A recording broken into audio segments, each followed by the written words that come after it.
Danny. Hey, Imbi, how are you? I'm good. Really nice to be with you. I'm 61.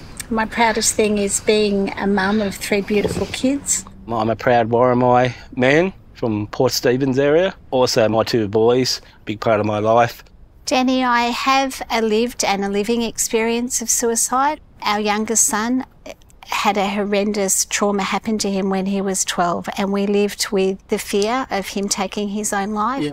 And probably 4 years ago now, I also reached the lowest point in my entire life where I also didn't want to live 1 minute longer, and I reached out to Lifeline.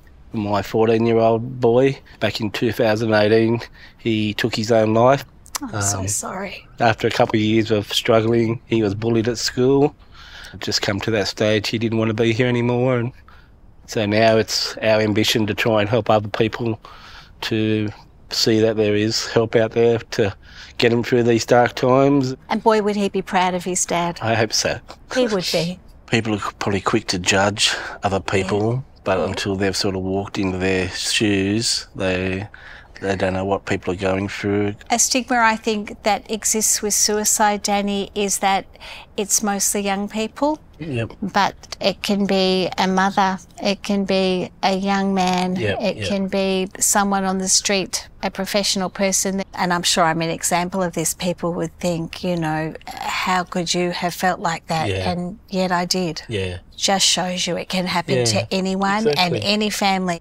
I have found it in my culture that it's probably pretty prominent too. They keep it bundled up inside them and let it just boils away until sometimes it's too late for them to turn around and get that help. I've also learnt through my physical health that I've just got to look after myself because we're really loved and we're needed.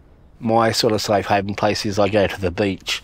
Being Indigenous, our totem is a dolphin, so we have that connection with the oceans. That's my calm place, and that's where we go to sort of regroup ourselves and then continue on. It really has been such an honour, and all I can do is say thank you. I feel very privileged to have met you and sat with you in this space. And in my language, I'd like to say Marambu Gimbe, which means thank you, friend.